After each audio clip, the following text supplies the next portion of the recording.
उत्तर प्रदेश के chief minister के निर्देश पर 25, 26 और 27 मार्च को 8 साल की सरकार की उपलब्धियों को जनता तक पहुंचाने के लिए विशेष कार्यक्रमों का आयोजन किया जा रहा है। इसी कड़ी में लखनऊ के इंदिरा गांधी प्रतिष्ठान में आयोजित कार्यक्रम में उप मुख्यमंत्री ब्रजेश पाठक ने योगी सरकार की 8 साल की उपलब्धियों को गिनाते हुए समाजवादी पार्टी को भी निशाने पर लिया। ब्रजेश पाठक ने कहा कि जब यूपी में सपा सरकार थी तब गुंडाराज था और बहन बेटियां सड़क पर सुरक्षित नहीं थी। प्रदेश में माफिया का शासन था, लेकिन आज उत्तर प्रदेश में कानून का राज है और बहन बेटियां सुरक्षित हैं। उन्होंने ये भी बताया कि जिन अस्पतालों में कभी ताले लगे रहते थे, आज वहां डॉक्टर निःशुल्क सेवा प्रदान कर रहे हैं। ब्रजेश पाठक ने योगी सरकार के 8 साल के कार्यकाल में हुई अन्य कई उपलब्धियों का भी जिक्र किया है। आइए देखते हैं उन्होंने क्या क्या कहा।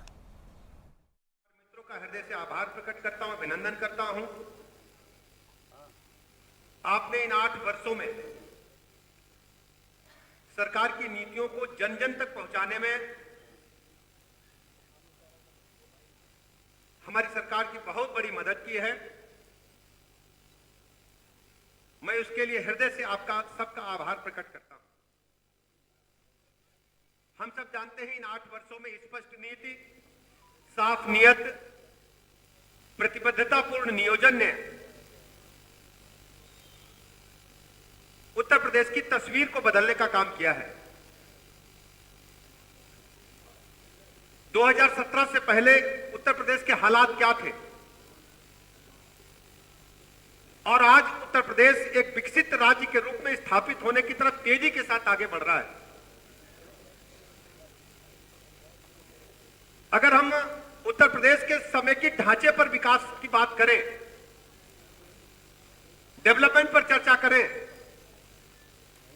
तो प्रमुख रूप से जो जनता से सीधे जुड़े मसले हैं, पानी, बिजली, सड़क, स्कूल, अस्पताल, लॉ एंड ऑर्डर, हम उन पर विचार रखना चाहते। नकल माफिया कितने हावी थे। माध्यमिक शिक्षा बोर्ड की परीक्षाएं अभी भी समाप्त होने के कगार पर हैं, अभी भी समाप्त हुई हैं। नकल माफिया दूसरे प्रदेशों से आकर प्रदेश में बच्चों का भविष्य बिगाड़ते थे।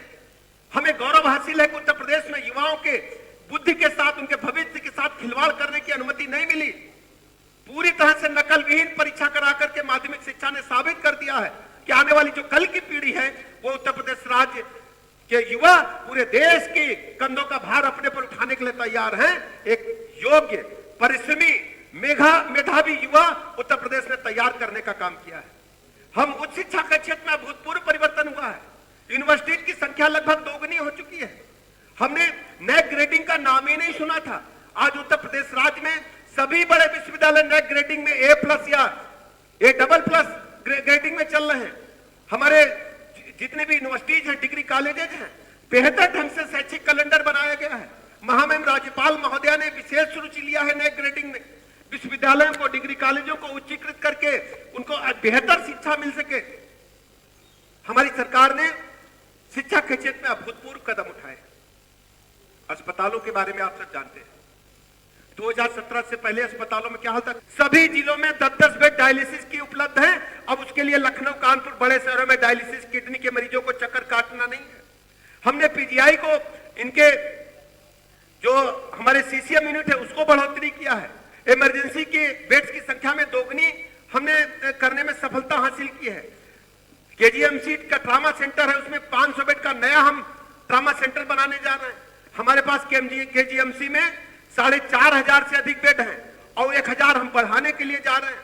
हमारे पास, आप सबको पता, केजीएमसी में 9,000 की ओपीडी है। इस प्रकार हमने शुगर के लिए अलग से एक कंट्रोल सेंटर स्थापित पीजीआई में किया है। बच्चों के हृदय में जो वाल्व में छेद पाया जाता था उसका इलाज यूपी में नहीं हो पाता था। हमने बच्चों के इलाज के लिए अलग से पीजीआई में सेंटर स्थापित करने का काम किया, उनको हृदय रोग से निजात दिलाने के लिए। स्वास्थ्य चिकित्सा शिक्षा के क्षेत्र में अद्भुत प्रगति हासिल हुई है। हमारी बहनें जो प्रेगनेंसी के दौरान 3 बार जाती थी अल्ट्रासाउंड के लिए, चक्कर लगाती थी सरकारी अस्पतालों के, हमने स्टेट बैंक के सहयोग से ऐप डेवलप किया है। हम अपनी बहन के मोबाइल पर बारकोड भेजते हैं। अब किसी भी लिस्टेड प्राइवेट अल्ट्रासाउंड सेंटर से अल्ट्रासाउंड करा सकती है, कोई पैसा दे नहीं होगा, बारकोड स्कैन करते ही सरकार के खाते से पैसा कट जाएगा। इस प्रकार हम कह सकते हैं पेयजल के मामले में अभूतपूर्व प्रगति हासिल हुई है। पीने के पानी के लिए इंडिया मार्क का नल की डिमांड होती थी, कुछ गांवों में मात्र हम पेयजल की टंकियां बना पाए हैं। आज पूरे स्टेट में, पूरे लखनऊ में हर गांव को हमने शुद्ध पेयजल से आच्छादित करते हुए घर घर नल से जल पहुंचाने में सफलता हासिल की है।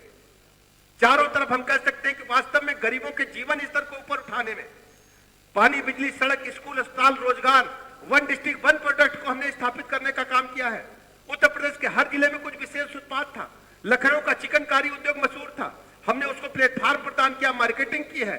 आज लखनऊ में चिकनकारी घर घर लखनऊ जिले में प्रचलित है और यहाँ की चिकनकारी उद्योग को पंख लगे हैं, बड़ी संख्या में एक्सपोर्ट हो रहा है। जैसे भदोही में कालीन, मुरादाबाद का पीतल उद्योग, अलीगढ़ के ताले, रामपुर की वायलिन, पीलीभीत की बांसुरी, अमरोहा की ढोलक, सिद्धार्थनगर का काला नमक चावल, प्रयागराज का अमरूद, प्रतापगढ़ का हमारा आंवले का मुरब्बा, ऐसे ढेर सारे उत्पाद, टांडा के हाथ के बने वस्त्र, बाराबंकी के हाथ के बने वस्त्र, हर जिले में कुछ ना कुछ विशेष उत्पाद था। उसको हमने संस्थागत रूप प्रदान करते हुए, उसकी मार्केटिंग करते हुए उनको बेहतर स्थिति प्रदान करने का काम किया है। पीएम स्वनिधि के तहत जो स्ट्रीट वेंडर भाई थे उनको भी मुख्य धारा में लाने का काम किया है। हर गरीब को पक्का मकान मिले, यह भी सुनिश्चित करने का काम हमारी सरकार ने किया। उत्तर प्रदेश राज्य गरीबों को पक्का मकान देने में नंबर 1 पर है। लखनऊ में सभी गरीबों को पक्का मकान मिले, शहर से ग्रामीण स्तर तक सबको लगातार हम आच्छादित करने का काम कर रहे हैं। माननीय प्रधानमंत्री जी ने 3 करोड़ नए मकान स्वीकृत किए।